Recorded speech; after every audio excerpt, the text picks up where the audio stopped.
Welcome to another episode of Expedition Sea Nest.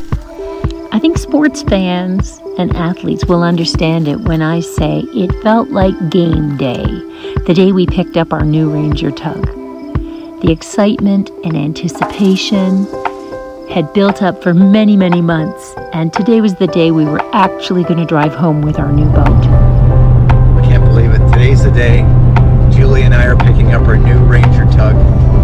It seems like what has been, it's been a year and a half, close to a year and a half, 14 months. I don't know how long it's been since we ordered it. You know, with COVID and the shortage of materials, it's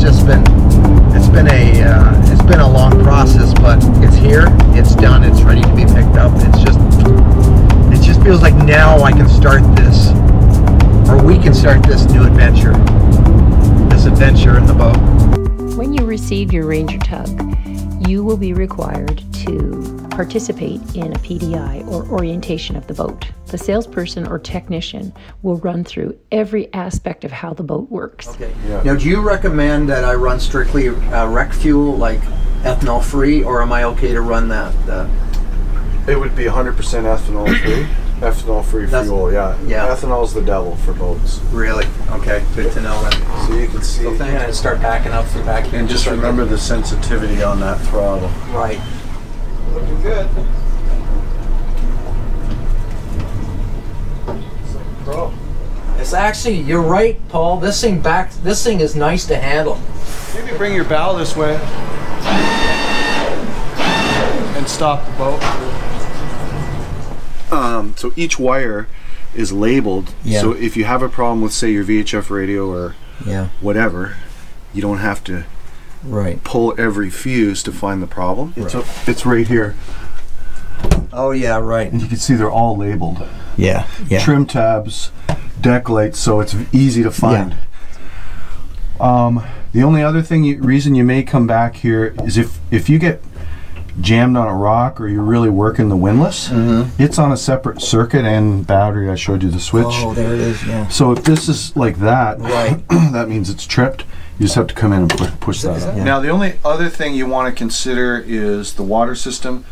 In order to use any of the sinks or the shower, you have to have the switch on over here. Pump, for the pump. Right. Yeah, so that's just sitting right there. They've already... I would leave this off all the time as well.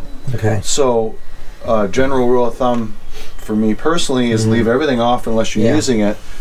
Because let's say you have a drip here, this is going to continually pressurize. Yeah, that's constant pressure if you're leaving that on. Right. The only thing that doesn't shut off ever, unless you physically go to the appliance itself, is the fridge. Right. Okay. Because that switch there's a dial in there. Yeah. I wouldn't turn it much past 5 because they get pretty cold and stuff up top may even start freezing. Okay. So this is going to switch from 12 volt to 110 automatically. Okay. As long as that switch is on. So just remember, is if the boat's not plugged in, you empty the fridge and you leave. Yeah. If that switch isn't off, it's drawing power. Right.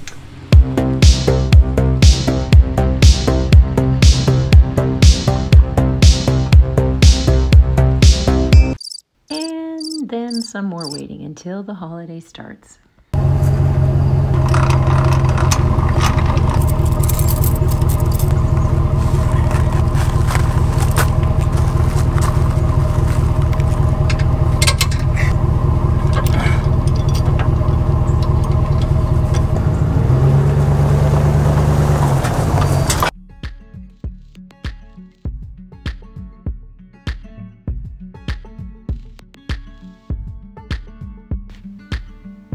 Our shakedown cruise took place close to home.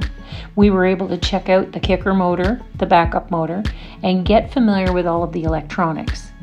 And little things like modifications that are necessary for your bed to make things more comfortable, increase your storage, and even how much food and water do you really need to have on board.